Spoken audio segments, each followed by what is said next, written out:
সাংবাদিক ইলিয়াস, পিনাকি ভট্টাচার্য, ডক্টর কনক সরোয়ার, এই তিনজনের সেনাপ্রধান বিরোধী তৎপরতার চমৎকার ফলাফল আমরা পেয়েছি, নজিরবিহীন ফলাফল। আমরা ফলাফল কয়েক ধাপে আলোচনা করেছি। দর্শক, আরেকটা ধাপ যেটা নিয়ে উদ্বেগ উৎকণ্ঠা ছিল, দেখেন, কোনো একটা বিষয় নিয়ে আপনি যদি আগেভাগে বুঝতে পেরে এই বিষয়ে জাতিকে সতর্ক করেন, তাহলে এই বিষয়টা ঘটে না। সাপোজ 24 তারিখ 10টায় হয়তো, আমি বলছি না যে এটাই, হয়তো জরুরি অবস্থা জারি করে একটা প্ল্যান ছিল সেনাপ্রধান এবং চুপ্পু মিলে। যদিও প্রফেসর ইউনূসের কনসার্ন ছাড়া জরুরি অবস্থা জারি করে, এটা সম্ভব, আমি ধরে নিলাম, সাপোজ, এটা কিন্তু আমি বিশ্বাস করছি না। কিন্তু জনগণ এটা আগে জেনে তারা রেডি, জরুরি অবস্থা জারি করলে একেবারে জরুরি অবস্থা ঢুকেই দিবে আসল জায়গায়, তখন কিন্তু এই সাহস করবে না। কিন্তু এগুলো কখন সাহস করে, যে কেউ বুঝতে পারে না, হঠাৎ করে দিয়ে ফেললো, আর তো কিছু করার নেই, মুহূর্তের মধ্যে রাস্তায় সেনাবাহিনী অবস্থান নিল, থমথমে পরিস্থিতি, কেউ বেরোতে পারছে না। কিন্তু আগে ভাগে বুঝলে, কিন্তু রেডি থাকলে এটা সাহস করে না, যে জারি করতে গেলেই তো খেয়ে ফেলবে জনগণ। তো এরকম ঘটনা ঘটান ইলিয়াস, পিনাকি, কনক সরোয়ার। কোনো একটা সন্দেহ সংশয় দেখা গেলে তারা বেশ আগেভাগে এই তথ্য সংগ্রহ করে ভিতর থেকে তথ্য এনে জনগণের কাছে উপস্থাপন করেন। তারপরে ওই কাজটা করার সাহস আর ওই দেশবিরোধী শক্তি বা ভারতের দালালরা পায় না। দর্শক, সেনাবাহিনীর একটা বৈঠক নিয়ে যথেষ্ট সন্দেহ সংশয় ছিল যে সেনাপ্রধান কি করেন, জরুরি অবস্থা জারি পরিকল্পনা করেন কিনা, ডক্টর ইউনূস সরকারের বিরুদ্ধে অবস্থান নেন কিনা, এবং উল্টাপাল্টা কিছু করে বসেন কিনা, নানান উদ্বেগ উৎকণ্ঠা ছিল। সেনা বাহিনীর অফিসারদের এমন কোনো নির্দেশনা দেন কিনা যেটা রাজনীতিতে কোনো অশনি সংকেত, এরকম উদ্বেগ উৎকণ্ঠা ছিল। কিন্তু সেনাপ্রধানের যে ভাষণ তার নিজ কর্মকর্তাদের উদ্দেশ্যে, সেই ভাষণের প্রায় 8-10 ঘন্টা বা তারও বেশি আগে কনক সরোয়ার এই বিষয়টি নিয়ে লাইভ করেছেন যে এরকম তাদের মিটিং আছে, আর্মি চিফ অ্যাড্রেস করবেন অফিসারদের, বড় বড় জেনারেলরা আসবেন, সেখানে থাকবেন। সবার দৃষ্টি যে কি অ্যাড্রেস করেন সেটা, যদিও এটা অ্যাড্রেসিংটা এটা কিন্তু সাধারণত গোপন হয়, এটা অন ক্যামেরা হয় না, কিন্তু বিভিন্নভাবে এইসব তথ্য আমাদের কাছে আসে, সবার একটা আগ্রহ ছিল, একটা উদ্বেগ উৎকণ্ঠা ছিল। তো শেষ পর্যন্ত সেনাপ্রধান কি অ্যাড্রেস করেছেন এটা আমরা পেলাম মোটামুটি। এখন যা পেয়েছি এটাও আবার এই ইলিয়াস, পিনাকি, কনক সরোয়ার এরা প্রচার করছেন।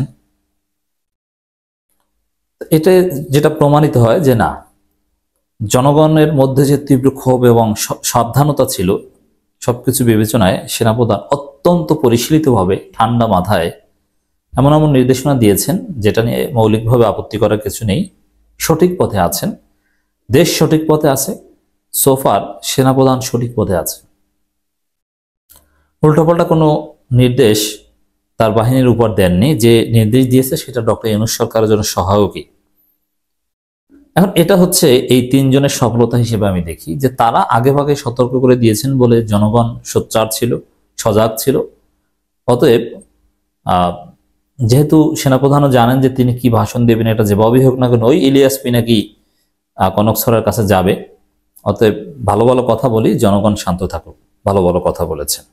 এটাই হচ্ছে কি ঘটেছে আপনাদেরকে দেখাচ্ছি। দর্শক, সেনানিবাসে, এটাও ইলিয়াস, সাংবাদিক ইলিয়াস প্রচার করেছেন, সেনানিবাসে যা ঘটেছে তার পুরো বর্ণনা তুলে ধরা হলো ওখানে উপস্থিতি একজনের বর্ণনা অনুযায়ী।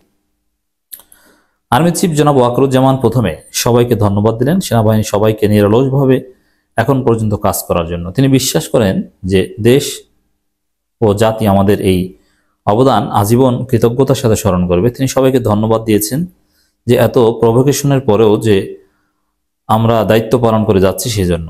বললেন, রিয়াক্ট করো না, নবীর হাদিসে আছে রাগকে দমন করতে হয়। আমি ভেবে পাই না উনি এত কিছুর পরও ওনার মধ্যে কোনো রাগ নেই, অভিযোগ নেই, এটা মতামত। বললেন, আমাদের লক্ষ্য থেকে বিচ্যুত হওয়া যাবে না, আমাদের দায়িত্ব দেশে স্ট্যাবিলিটির মাধ্যমে জনগণের নির্বাচিত সরকার ব্যবস্থা আনতে সর্বোত্তম সহায়তা প্রদান করা। এটাই দেখেন, রিয়্যাক্ট করা যাবে না। জনগণ সমালোচনা করবে, উস্কানি না। আপনি এটাকে উস্কানি বলেন কেন? জনগণ সমালোচনা করবে, আপনাদেরকে সন্দেহ করতে পারে, কিন্তু আপনারা সঠিক পথে থাকবেন। সমালোচনাগুলো আমলে নিয়ে কাজ করবেন, রিয়্যাক্ট করবেন না। হাদিস দিয়ে সেনাপ্রধান এটা তার অফিসারদের বোঝাচ্ছে, চমৎকার। আমি ধন্যবাদ জানাই তার এই বক্তব্যের জন্য। দেশ এবং সেনাবাহিনীর আইন ও নিয়ম নীতির প্রতি শ্রদ্ধাশীল হওয়া ও মেনে চলা, দেশ ও জাতির সার্বভৌম রক্ষা করা। বললেন, মনে রাখবা এটা করতে পারাই আমাদের বিজয়, তাই এই কাজ করবা সততা, পরিশ্রম, প্রত্যয় ও সহনশীলতার সাথে। এখানে একটা বলে, দেশ ও সেনাবাহিনী আইন মেনে চলা। সেনাবাহিনী আইনের রাজনীতিতে হস্তক্ষেপ করা চাকরিবিধির লঙ্ঘন। অতএব পলিটিক্যাল কথা বলা যাবে না, পলিটিক্স করা যাবে না। কে আওয়ামী লীগ কিভাবে আসবে এটা সেনাবাহিনীর কোনো কনসার্ন হতে পারে না। আশা করি সেনাপ্রধান নিজেও এটা মেনে চলবেন। চমৎকার। আর্মি চিফ বলেন, কোনো প্রকার প্রভোকেশনে রিয়্যাক্ট করো না। আমরা সৈনিকদেরকে বলবো এই কথা, প্রজ্ঞা দিয়ে কাজ করো। দেশ ও জাতি আমাদের কাছে অনেক কিছু প্রত্যাশা করে, রাইট। আমরা অনেক কিছু প্রত্যাশা করি, আর সেটা রক্ষা করা আমাদের পবিত্র দায়িত্ব। আমি জানি না এত সহনশীলতা উনি কোথায়, এটা মতামত। এই সহনশীলতা থাকতে হবে। এই যে সহনশীলতা কোথায় পান? এই পিনাকি, ইলিয়াস, কনক সরোয়ারদের সমালোচনার ফলে এভাবে দাঁতে কামড় দিয়ে সহনশীল হতে আর্মি চিফ বাধ্য হচ্ছেন, এবং এটা ভালো, এটাই তার একটা সফলতা যদি তিনি এভাবে সহনশীল থাকতে পারেন। রাগ দেখাই লাভ নেই। কার সাথে? জনগণের সাথে রাগ দেখাবেন, এটা তো আর হয় না। বরং সঠিক লাইনে থাকেন।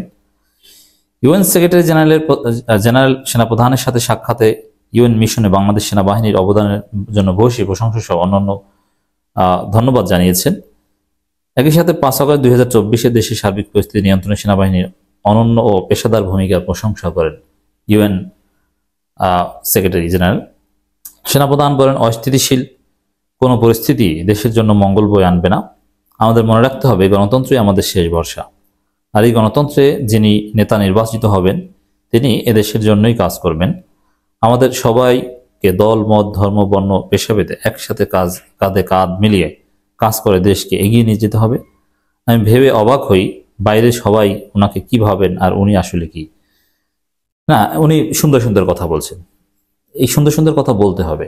আসলে এখানে আরেকটা কথা, যে ইলিয়াস, পিনাকি, কনক সরোয়ার এদেরকেও বিভিন্নভাবে কনভিন্স করার চেষ্টা করছে সেনাপ্রধান, যে না আমরা ঠিক আছি, তোমরা চিন্তা করো না, তোমরা থামো। এই কনভিন্স করার চেষ্টা পার্ট অফ ডেমোক্রেসি, এটাকেও আমরা পজিটিভলি দেখি। উল্টাপাল্টা করলে তো তারা আপোষ করবে না। এরপর চিফ বললেন, সেনাবাহিনীর মধ্যে একতা নিয়ে এরা সবচেয়ে আবেগপ্লুত হয়েছে। এখানে এসে তিনি বলেন, তোমরা সবাই এক থেকেও, মনে রাখবা আমরা যদি এক থাকি আমাদের ক্ষতি কেউ করতে পারবে না। তবে আমাদের ক্ষতি যদি কেউ না করতে পারে, দেশ ও জনগণের ক্ষতিও কেউ করতে পারবে না। আমরা সবাই মিলে একসময় সেনাবাহিনী ইতিহাস সমুজ্জ্বল, এটা ভালো। এই ঐক্যতাও, মানে এই যে এক থাকা, এটা ভালো। কিন্তু দালালি করলে আবার দেশপ্রেমিকরা বাধা দিবে, এটা বাস্তবতা। এর মানে ঐক্যবদ্ধভাবে তার দালালি সম্ভব নয়, দেশের পক্ষেও এক থাকবে। এরপর সেনাপ্রধান সবাইকে বলেন, তোমরা কোনো কাজে যাওয়ার আগে জেনে বুঝে নেবে কি করতে যাচ্ছ, ঠিক না ভুল, অ্যান্ড ডিসাইসিভ, সেখানেই যাবা, কাজ করবে। সেনাপ্রধান আরো বলেন, আমরা আহত ছাত্রদের সাপোর্ট করছি, তাদেরকে আমরা সারা দেশের সকল সিএমএস বিনামূল্যে চিকিৎসা, ঔষধ সহ আর্থিক সহায়তা করেছি। খুব শীঘ্রই 72 জনকে বড় অঙ্কের আর্থিক সহায়তা করব। এই জিনিসগুলো ভালো, যে তারা আমাদের বিপ্লবের প্রতি তাদের এ ধরনের কমিটমেন্ট আছে। সেনাপ্রধান 10 পদাতিক ডিভিশনকে ইউএন সেক্রেটারি জেনারেল রোহিঙ্গাদের সঙ্গে সফল বিশাল ইফতার অনুষ্ঠান আয়োজন করার জন্য ধন্যবাদ জানান। অবসর ব্যক্তিদের আবেদনের ভিতরে অনেক সুযোগ সুবিধা নিয়ে কথা বলেন। মোটের উপরে যে নির্দেশনা সেনাপ্রধান দিয়েছেন, এটা বা যে অ্যাড্রেসিং তিনি করেছেন, এটা সত্যিই চমৎকার। ধৈর্য, সহনশীলতা এবং কোনো উল্টোপাল্টা কথা নেই। 18 মাস নির্বাচন, পলিটিক্যাল কথাবার্তা তেমন নেই। পলিটিক্স থেকে দূরে থাকতে হবে। এই নির্দেশনার জন্য মনের নির্দেশনা, এটা যেন উপরে নির্দেশনা না হয়। যদিও যে নির্দেশনা দিয়েছেন, উল্টোপাল্টা কিছু করতে গেলে যাদেরকে নির্দেশনা দিয়েছেন তারা তো আর মানবে না। তো এভাবে জনগণের সমালোচনা, অ্যাক্টিভিস্টদের সমালোচনা সেনাবাহিনীকেও সঠিক পথে রাখতে পারে। ভালো থাকুক সেনাপ্রধান, উল্টাপাল্টা করলে ছাড় নেই।